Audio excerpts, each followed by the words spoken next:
तो गाइज अभी हम लोग आ चुके हैं अपने मोटो व्लॉगिंग सेटअप पे और अपने साथ है बॉबी जिसके पास R15 V4। तो अभी R15 V4 से हम लोग ड्रैग रेस करेंगे, तो आपको दिखाते हैं कि R15 और RS 200 में कितना पावर डिफरेंस है।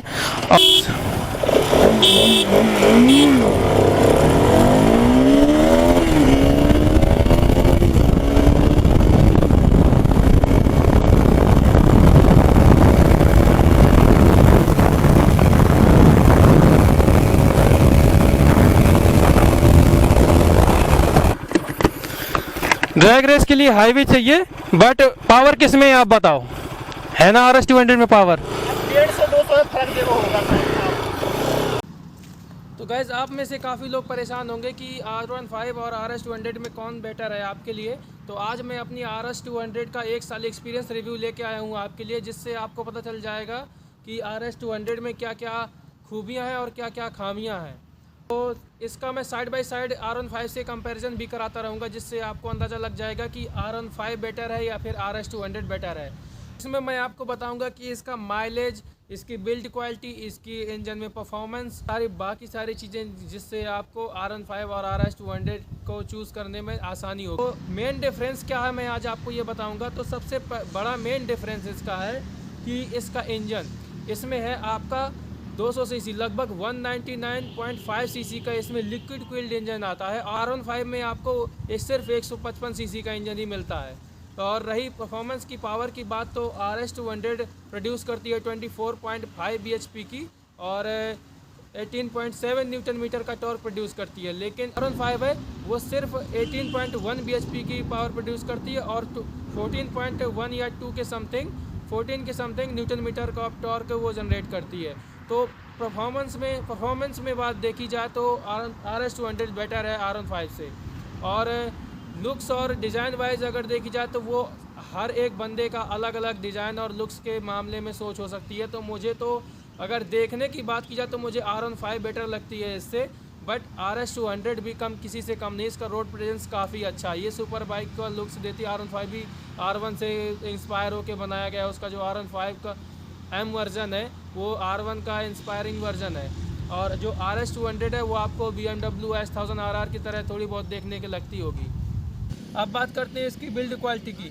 तो R15 और बजाज पल्सर की RS 200 की बिल्ड क्वालिटी की बात की जाए तो इसमें से आपको इसकी बिल्ड क्वालिटी काफ़ी मजबूत देखने को मिल जाती है, लेकिन इसकी फ़िटिंग बिल्कुल भी सही नहीं है।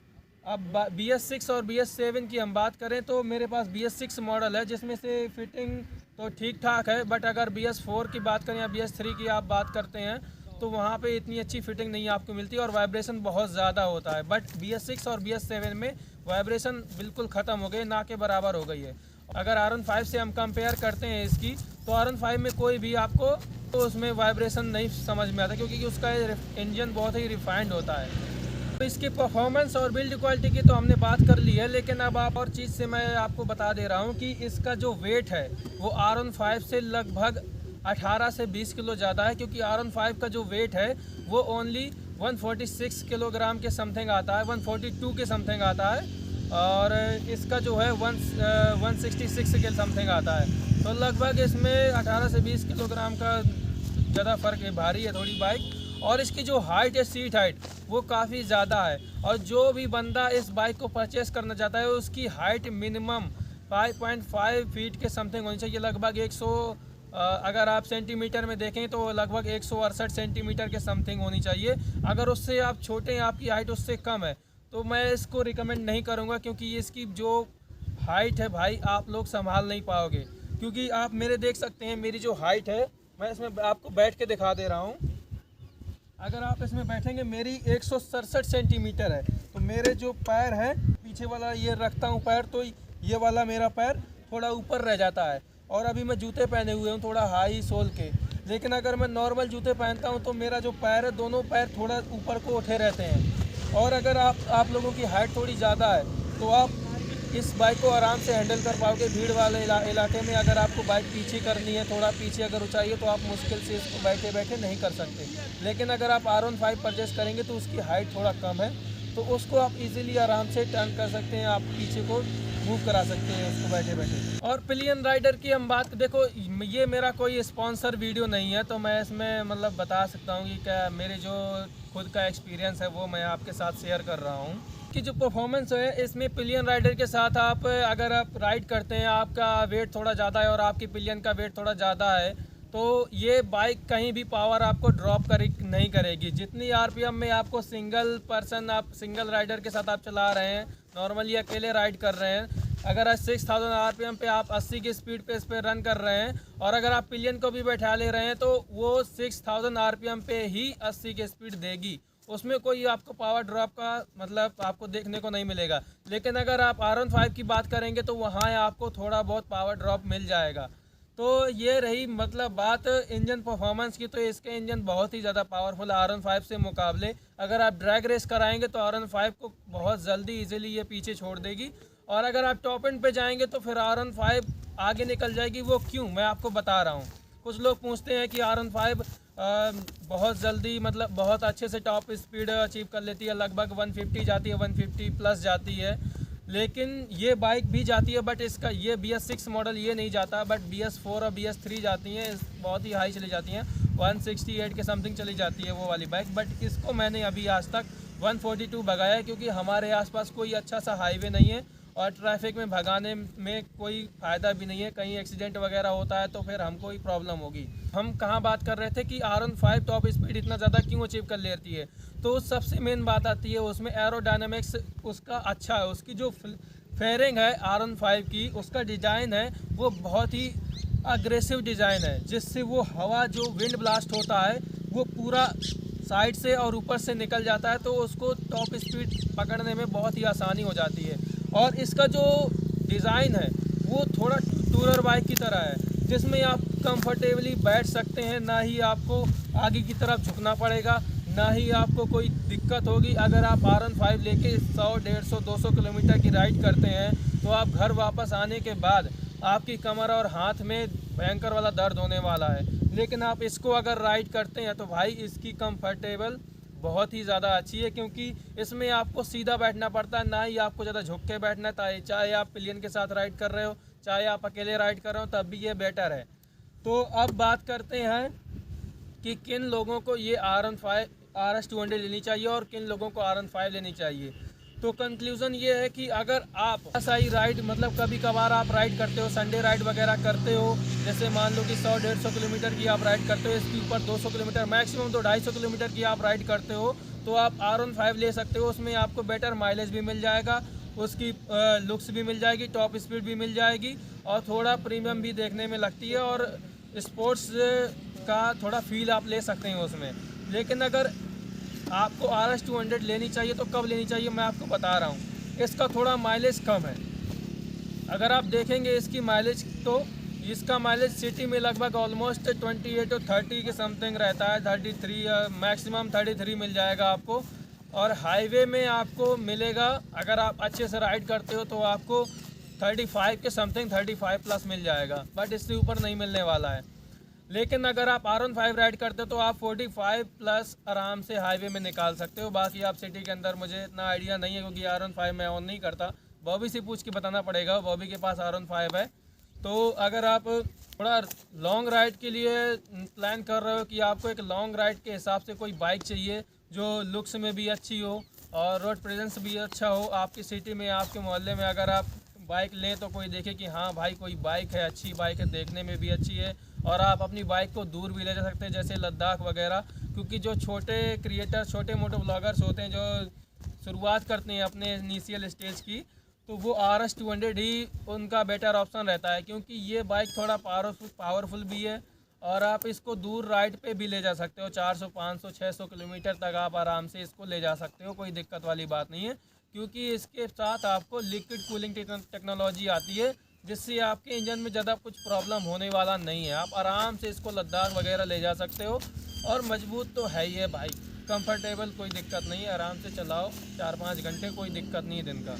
और अगर बात की जाए तो इसमें फ़ीचर्स के मामले में अगर देखा जाए तो फिर R15 बेटर है, क्योंकि R15 में आपको क्विक शिफ्टर मिल जाता है और स्लीपर क्लच भी देखने को मिल जाता है। बट RS200 में ना ही आपको स्लीपर क्लच मिलता है और ना ही आपको क्विक शिफ्टर मिलता है।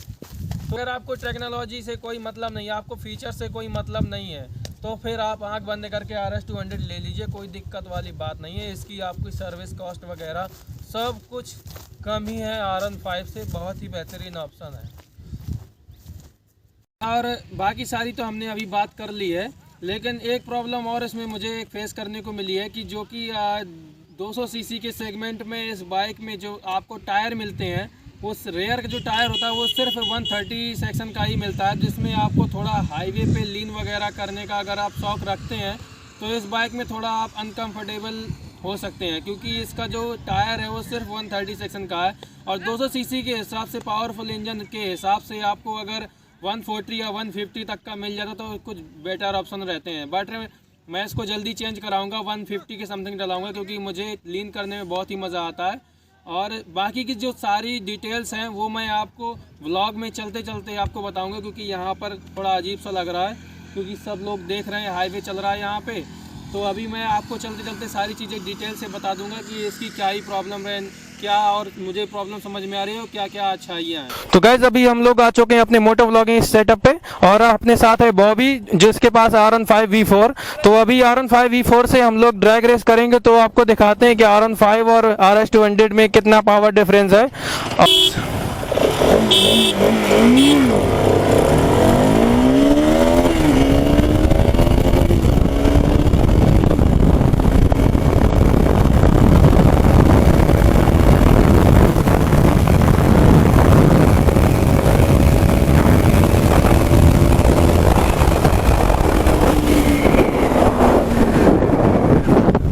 ओ भाई ये ला रहा R15 वाला बंदा पीछे। एक राउंड और वही साइड का भाई ड्रैग रेस में भाई RS 200 निकली भाई। रुक जा रुक जा।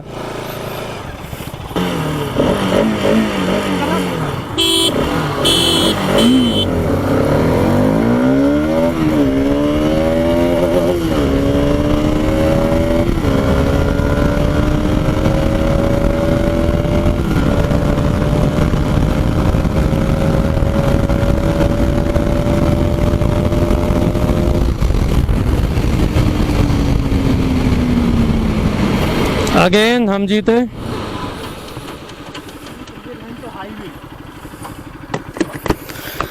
ड्रैग रेस के लिए हाईवे चाहिए, बट पावर किस में आप बताओ, है ना RS 200 में पावर 150-200 फर्क देखो होगा, लेकिन टॉप एंड में ये आगे निकल जाती है, क्योंकि इसका एरोडायनेमिक्स बहुत अच्छा है। VVA टेक्नोलॉजी इसमें आप इंजन की पूरी पावर यूज कर लेती है वो, और इसमें कुछ नहीं है, नॉर्मल आपका 200 सीसी का इंजन ही है, लेकिन ये 7400 RPM के बाद VVA टेक्नोलॉजी ऑन कर लेगी, उसके बाद फिर पावर भाई। और इसकी जो देखो कितनी अच्छी मस्त फेयरिंग है, पूरी हवा पूरी पीछे निकाल देती है। ये स्पोर्ट्स प्लस टूरर है, वो प्रॉपर स्पोर्ट बाइक है। तो गाइस ये रही अपनी R15 और RS 200 की ड्रैग रेस, जिसमें से 2 बार बॉबी जीते, 2 बार हम जीते। बट अगर अच्छे से देखा जाए तो ओवरऑल परफॉर्मेंस अगर आपको स्टार्टिंग में देखना, इनिशियल परफॉर्मेंस आपको RS 200 में ही मिलेगी, और R15 में आपको टॉप एंड अच्छा देखने को मिल जाएगा, क्योंकि इसकी जो फेयरिंग है, इसका जो डिजाइन है वो प्रॉपर स्पोर्ट बाइक का है, जो कि आप प्रॉपर एरोडायनेमिक्स अच्छी तरीके से मैनेज करती है, पूरी हवा को एकदम डिस्ट्रीब्यूट कर देती है, चीरती हुई निकलती है। बट RS 200 में ऐसा नहीं है, ये आपको प्रॉपर ये आपको टूरर प्लस स्पोर्ट दोनों इसमें अब कॉम्बिनेशन आपको मिल जाता है। बट इसका जो पोस्चर है, राइडिंग पोस्चर, वो बहुत ही डाउन शिफ्ट है। आप देख सकते हैं मैं किस तरीके से, अबे लॉक करके जाता है गधे सेफ्टी इधर कौन ले जाएगा तेरी गाड़ी। और इसकी आप देख सकते हैं किस तरीके से आप इसमें प्रॉपर फिनिशिंग और फिटिंग रहती है एकदम। RS 200 जैसा नहीं है कि कहीं पे पैनल गैप हो, बट गंदी है, उसमें कोई दिक्कत नहीं है, वो हमेशा ऐसी गंदी रखता है। बट RS 200 में ये देख सकते हैं आप लोग, यहाँ पे आपको फिटिंग अच्छे से नहीं मिलेगी, क्योंकि यहाँ पे देखो पैनल गैप मिल जाएगा, जो कि BS4 वगैरह जो भी वेरिएंट रहते हैं उसमें वाइब्रेशन का जो दिक्कत इशू रहता है वो इसी वजह से रहता है। पर R15 में ऐसा कोई इशू नहीं है, बहुत ही अच्छी बाइक है, और इसका राइडिंग पोस्चर बहुत ही एग्रेसिव है, इसलिए ये थोड़ा प्रॉपर स्पोर्ट बाइक का फील देती है। और यहाँ पे ये देखो 155 सीसी लिख कर आता है, और अपने 13,000 आरपीएम तक जाती है, लेकिन हमारी सिर्फ 12,000 आरपीएम तक जाती है। फील इसका देख रहे हैं, बताया है, पावर उतनी नहीं है।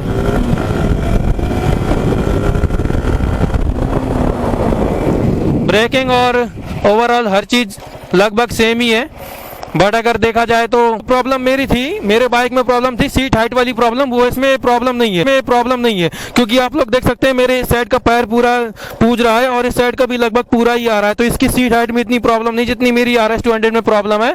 और इसके मिरर्स भी काफ़ी अच्छे हैं, इसमें पूरा व्यू आपको दिखता है पीछे का। तो अभी हम चलते हैं अपनी बाइक की तरफ, फिर उसके बाद व्लॉग करते हैं एंड।